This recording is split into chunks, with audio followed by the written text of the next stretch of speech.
O laimi kas iš šio proceso? Procesą aš vadinu win-win-win.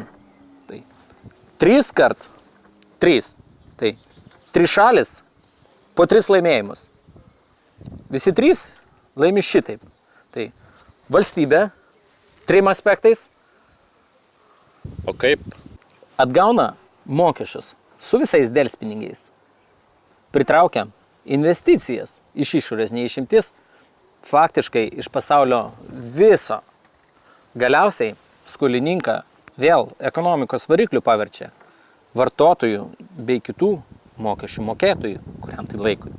Kas laimi dar šiame išpardavime? Geras klausimas. Laimi ir skolingasis šeimininkas 3 atvejais.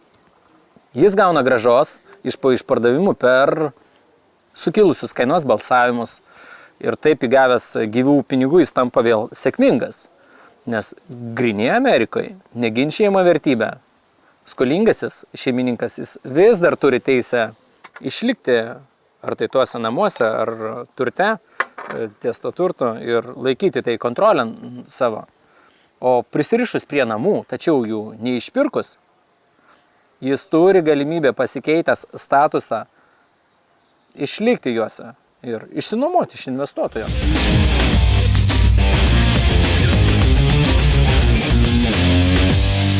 O kada laimės lietuviai investuotojai? Tai svarbiausia lietuvis investuotojas, nes laimi, kai perki. Kitaip nesiūlysi grąžos, kad lėšų atliktų dar skolingajam.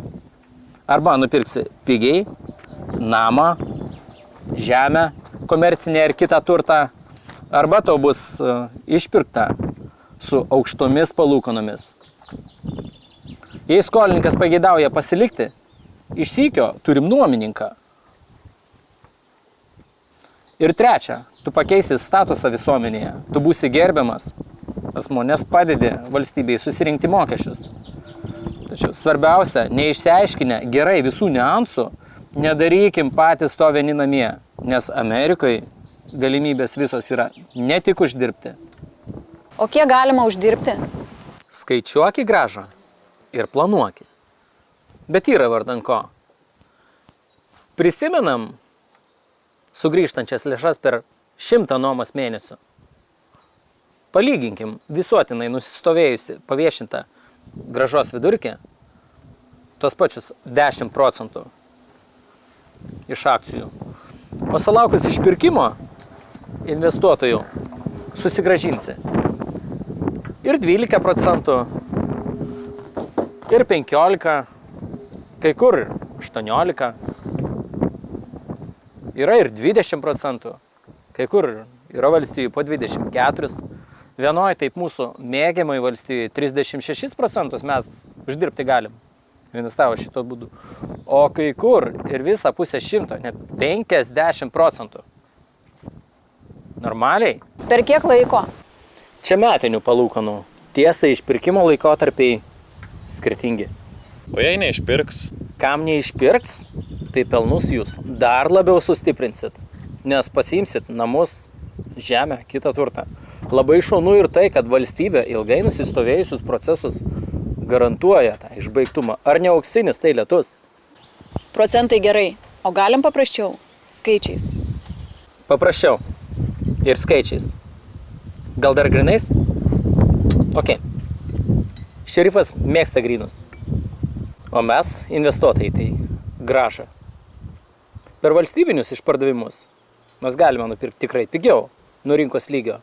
Tu nupirksi kartais 1,5 karto, kartais 2 kartus, o kartais ir 5 kartus pigiau. O bandei pats? Nekomentuočiau.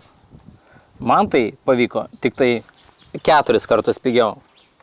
Tikrai turiu kur tobulėti dar. Žinoma, laimint kaip perku. Tai skaičiais. Bet kokiu atveju nauda pelnuose skaičiuojasi 5 ženklais. Pavyzdžiui, jeigu rinkos kaina bus $100 000, tai tokį turtą įmanoma įpirkti intervale nuo 20 000 iki 60. Aš nupirkau už 17 000 namą, kurio vertė bus 70. Likvidžioje rinkoje tai didelis laimėjimas. Ir pelnų sumos 5 ženklės. Ko dar turi, kad sėkmės jau būtų sklydina? Kas buvom susimastę? Kiek namų turėti mums? Ir kur? Kad jau pilnai gyventi vien tik tai iš pasyvių. Mano šeimai iš 4 asmenų. Paskaičiavome, kad jeigu Amerikoje gyventi, nuomoti reikia 10 ten pat pirktų namų. O pasilikus čia, Lietuvoje, paprasto Lietuvos šalyje, pakanka Amerikoje nuomoti tik 4 tuos pačius kartoninius namus. Truputį gal toloka? Atostogoms mes skrendame po 4, kartais ir po 6 valandas. Tai čia ilgiau truputį, 8. Tačiau kuomet jūs išsirinksit investicijoms regioną, ten, kur norėsit praleisti ir atostogas, apie atstumą jūs visai pamiršit. Ir kas svarbiausia, jums nuomininkai už tas atostogas dar primokės. Be to, nei pats baisiausias slibinas prie jūsų investicijų taip greit neprisiartins. Kas prižiūrės tas investicijas? Vat šitą mes per mokymus susidėliosim.